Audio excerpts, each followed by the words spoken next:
Finance Minister Dr. Mohamed Amin Adam has revealed that the country's bilateral creditors have shared a draft memorandum of understanding on final terms for restructuring Ghana's debts. The development could now pave the way for the IMF board to disburse some $360 million to Ghana in June.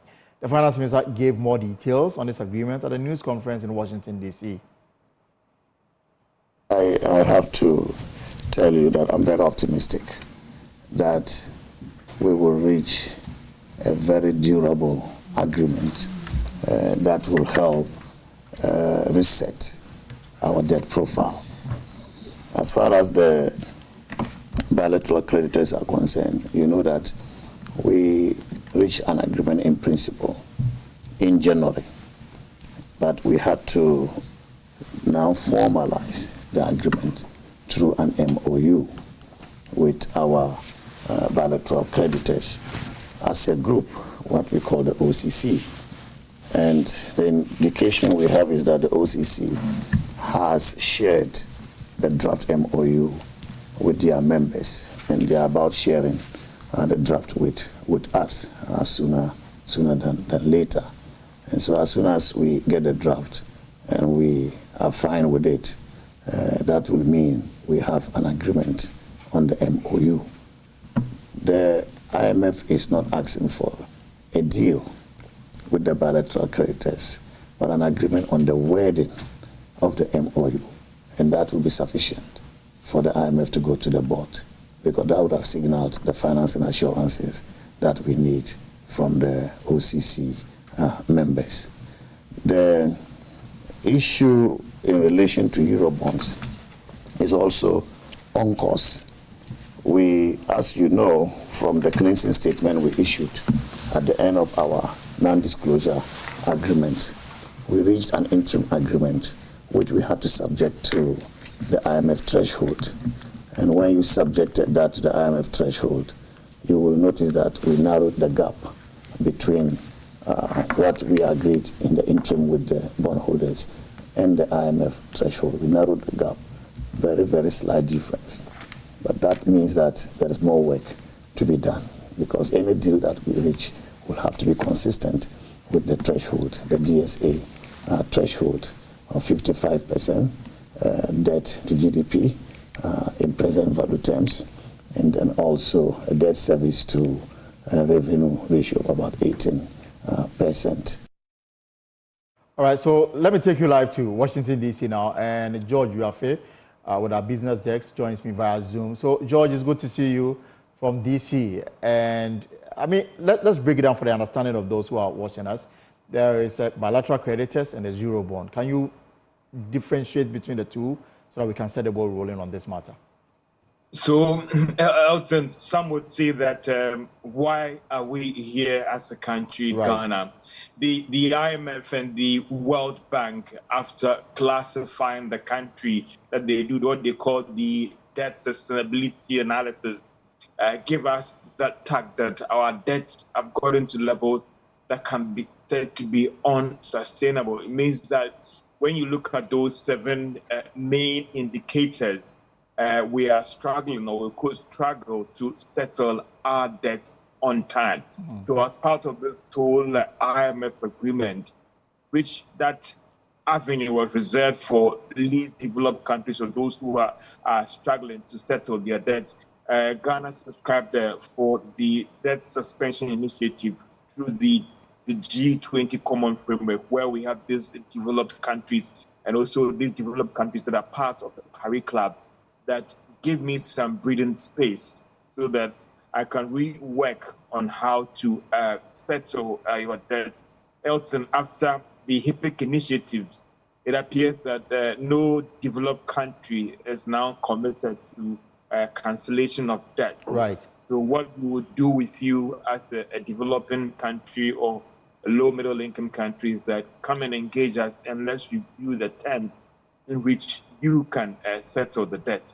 So when it comes to the classification that you are asking about, these are bilateral, these are countries, for instance, Ghana, UK, Ghana, Japan, maybe Ghana, maybe China. These can be classified as Ghana and the other developed countries that we are indebted to them. This is based on loans granted is based on some facilities that they are actually financing here in the country. And that is why we can look at, and even some of the multilateral institutions. And if you put all this debt together, if you quantify it, it's about $5.4 billion. And George, this is for the bilateral creditors? Yes. So, for instance, Ghana, China, maybe Ghana, France, Ghana, Holland. These are those creditors that have been put into one category that can be classified as the bilateral creditors. Now, don't forget that when the country was classified as a low middle income country, those facilities that were coming to us was kind of reduced. So Ghana went onto the commercial market to borrow. These are classified as the commercial creditors or the private creditors. And these are other facilities that were negotiated purely on market conditions. Now, if you put that debt together, we're looking at a little over $13.4 billion. Plus the $5 billion already, or the $5 billion inclusive?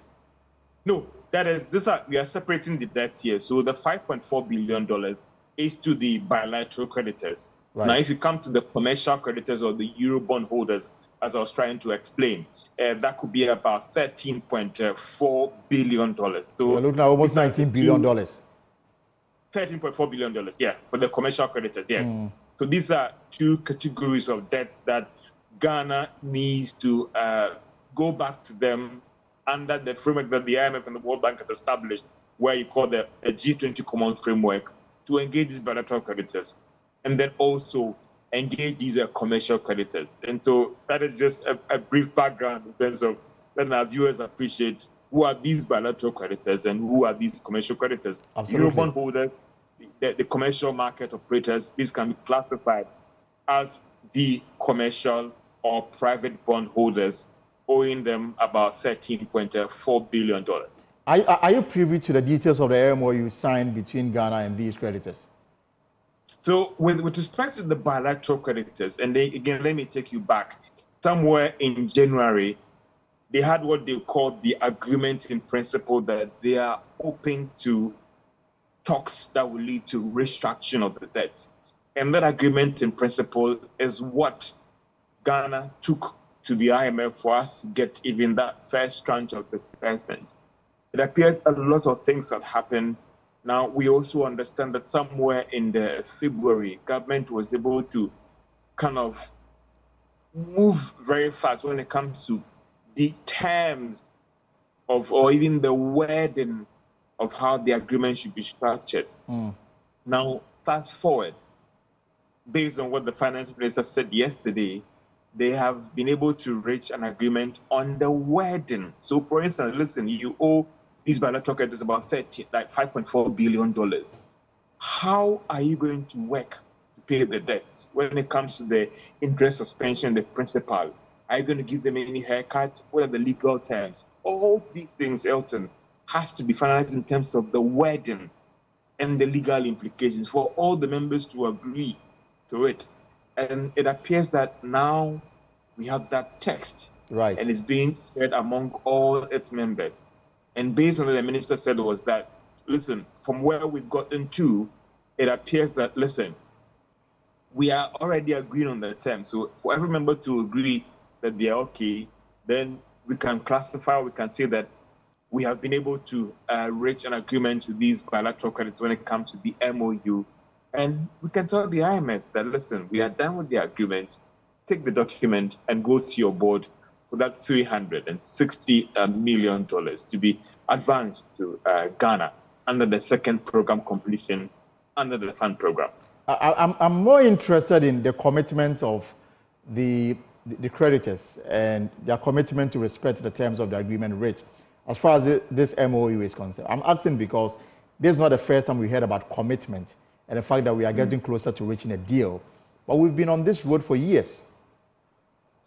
Elton, listen, Elton, you owe people for leaving the bilateral creditors about over $1 billion. Now, every economy is going through challenges. So most of them have ruled out this whole idea about debt cancellation. So listen, it's rigorous, but some will even say that if you compare us to Zambia, it appears Ghana's process has been very, very fast and very, very smooth compared to the struggles that Zambia went through. So it is about all these things. And for instance, China has not been on this road where they have to cancel or even restructure debts and all the rest. And don't forget, Elton, when they even agree these terms with you, they have to go back to their parliament to agree on all those things. Now, take a typical example even in Ghana, when agreements have to go through parliament, the scrutiny and all those things. So that could be the reason why it has delayed. And that is why even a wedding like this, it has to be scrutinized so that every member is okay with it. So if what the minister is saying, from what we have picked up from even the official creditor committee, Elton, it appears that we have come very, very far and moved smoothly. That in percentage terms, you could look at about 90% through. Because from what the minister is saying, that it appears that it is just about the word and the legal technologies. And for them, based on the agreement in principle reached, he doesn't think that it will be that late for us to have that agreement in place to let the IMF then go to their board and say that at the staff level, Ghana passed the second review. At the board level, everything that you wanted, Ghana has done it. So I approve the second review, and then it is based on the money. But Elton, for a lot of people, it's not just about the money that is coming in. It is also about the fact that if this agreement is closed, then countries like China, countries like maybe France, UK, they can now go on to disburse fresh money to us. There are a lot of projects out there in Ghana that have stalled because of the disagreement in finalizing this deal. Yes. And also the signal that it will also give to other development partners that were not indebted to us, that Ghana didn't owe them money. So it is not just about the IMF money, but also how this could now open the doors for fresh disbursements and projects that have actually stalled for them to resume in time. And for those independent observers, that is what they could be looking at in terms of what this will mean for the broader Ghanaian economy. All right, George, thank you very much for this explanation this afternoon here on the pulse. And I'm guessing that in the hours to come, we'll have more discussion on this very matter. The deadline they've given is June. And the expectation is that by June, the over $360 million will hit Bank of Ghana's account so that the program can take the life of its own. Joy Biafe is a business editor here with Joy News, and he's still in DC participating in the IMF World Bank Spring Meeting. Kofi Ajay is with our data and research desk, and he also joins me in the studio. So, Kofi, let me ask you, I mean, beyond the diplomatic words, are you confident that we'll secure this? Well, I mean, if you look at what is involved, it's not that easy. I mean, it's not just word of mouth. You need to do a lot of work. And as you listened to Selassie yesterday, right. He said that it's a matter of time. And it's not that it's impossible. We can do it as a country. And if you listen to George as well, most of the talks are now advanced. And Ghana is in a very, very good position to now get the debt rework done. But with the bilateral creditors, I mean, we understand we got the agreement in principle way back January. Now, the most important thing now we need to get is to make sure that the various parties under the creditor committee feel safe. Feeling safe means that they must have that sense of comparability of treatment where nobody will feel cheated. One of the creditors feels that, I mean, the terms are not really favorable to me. It becomes a little bit problematic. That is why the finance ministry in January said that, well, we have the agreement in principle. Right. But right now we need to sign the MoUs with each of the member countries. And that's why they are sharing, the MoUs with themselves. Everybody is taking a look and see if, I mean, that sort of comparability of treatment is there so that nobody feels cheated. And I believe that once the various creditors who are involved in terms of the bilateral are okay with the comparability of treatment, Ghana will have the go-ahead or we can start signing the paperwork. On the side of the commercial, it's a bit complex in the sense that, I mean, the amount involved is huge. Right. and the monies involved are not just ordinary monies. These are hedge funds and other people's pension monies. Right. They wouldn't just let it go like that. And the fact that this is a part of the external restructuring where we are seeking haircuts, it means that a portion of that debt must be written off. That's the initial proposal. And the first proposal that we reached, it looks as if the magnitude of haircuts we got from the restructuring was not enough to meet the IMF program parameters. It means that... What was our proposal? Well, our proposal is that on the side of the principal, we are looking for up to 40% haircut on the principal. It means that every $100 that you owe me, I need about 40% of $40 off. Total cancellation.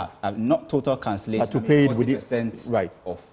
Then you have on the interest, we're looking for up to 5% haircut on the interest. It means that if the interest rate or the coupon rate on the amount that I borrowed or the bond is around, let's say, the average is around 9% or 10%, it means that you have to reduce the interest for me and also reduce the amount, the principal involved.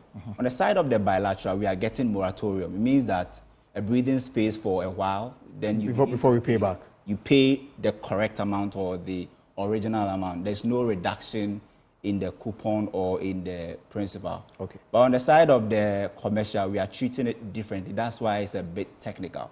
Because, I mean, Ghana is not the only country at the doorsteps of the commercial creditors seeking for restructuring.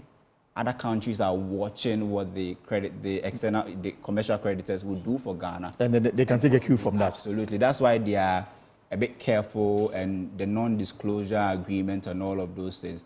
But I can say that Ghana is currently in a very good position, and we are all anticipating that by May we should be able to get all the necessary financing assurance, especially from the bilateral creditors. And just like you heard, Adam, we do not need a deal. I mean, a deal is, you can explain it, but once you sign the MoUs, you can also say that that's also a deal.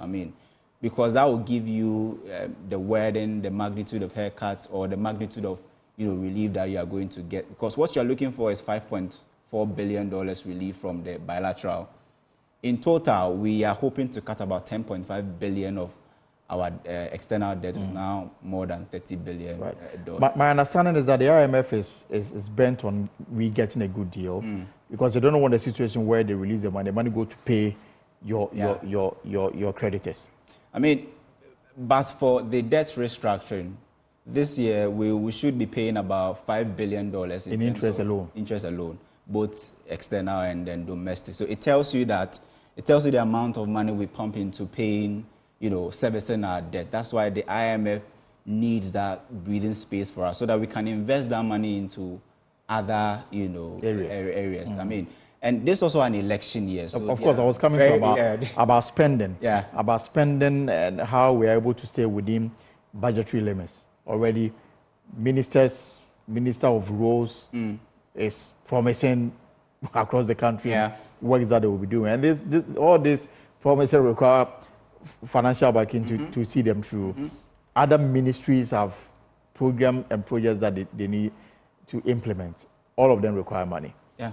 And yet you are in a very bad financial situation, which is that every city you spend, you must be able to account for it. No. And that makes the situation bad. Yeah.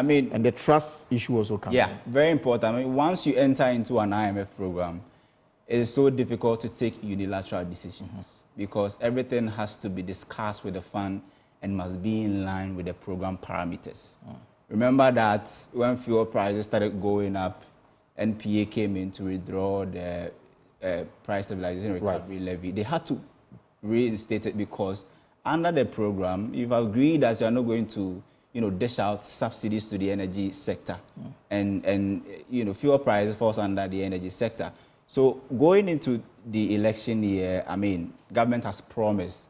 We have in place now the 0% financing that the Ministry of Finance and then the Bank of Ghana have all signed.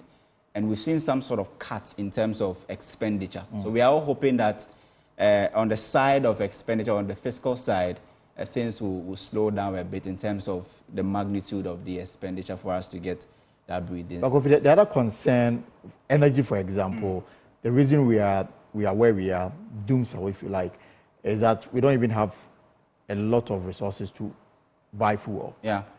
Which we need, because then the downturn for the economy will be worse if we are not able to stabilize the energy sector. So as we take, it's already been taken. Yeah. And I'm wondering how all of this helps to stabilize the economy. In fact, the reason why ECG is suffering, or the cash waterfall mechanism is not really working the way it's supposed to work, is because of the current economic crisis we're facing, especially on the side of currency depreciation. Because I keep saying this, that ECG collects most or majority of their revenues in cedis, but most of their operations or debt servicing is in dollars. So imagine in total, ECG is able to do all they can, and they collect 500 million Ghana cedis as revenue, and they have to send it to the cash waterfall mechanism to share to the sector players. If you convert that to dollars, possibly it may not even be enough to pay the category A, sector players. So that is where the problem is. The problem is that whenever the cedi begins to misbehave, our energy sector suffers. Right. Because now you need more cedis to buy fewer dollars. So if we really want to solve this doomsday situation, the Energy Commission said, you need about $1.4 billion to buy fuel this year. You don't print dollars in this country. Why are you going to have to source dollars? And we heard the governor saying that the second tranche, $600 million that came in, more than $400 million was used to pay energy sector arrears. So that tells you how important the energy sector is, and why, if you don't solve it, the majority of the dollars you gain as a country will be pumped into that sector, and maybe you just go into paying arrears and not even the actual debt that you're supposed to service for you to get or buy fuel the way you want to get it. Because $1.4 billion is huge money. It is. And I keep asking myself, at this point in time, where are we going to get that 1.4? Even if you're able to collect more locally or from ECG, just because of the current depreciation of the cedi, it will be difficult to do it. The denominator always keeps increasing, and the numerator will But my final question, do you think government has done all that it could in terms of getting all of these IMF issues out of the way? Do you think government has been proactive? Well, I think Ghana has done well in terms of the negotiations, especially with our creditors. Just like George said, if you compare us to Zambia and the other countries, we have done well. We have done well because of how strategic we've been with all of this, and the fact that we knew this. Maybe this is our first time we are doing this. It's actually our first time we are having to do this sort of restructuring. If you take away HIPIC, but we've done well as a country, and I think that our advisors have done well. But it's still not over yet, right? Because it's not just about getting the IMF money or getting any form of money that is associated with the program. But it's about how prepared are we to pay the debt in the next 3 years, 4 years. When it's time to pay, will we need another IMF program for us to be able to pay that kind of money? Exactly, because we are postponing our problems, hoping that more revenue will come in for us to pay. Right now, cocoa is not bringing in as much as it's supposed to bring. We've seen people selling their cocoa farms to galamseyers and all other things. So are we actually in a very good position as a country to pay back in the next 2 or 3 years? Is government really interested in restructuring, or they just want to get the money? That's a very important question. Yes, that's a very important question that perhaps we'll have to answer one day. Kofi, thank you very much for coming through to update us on this IMF deal with Ghana. Well,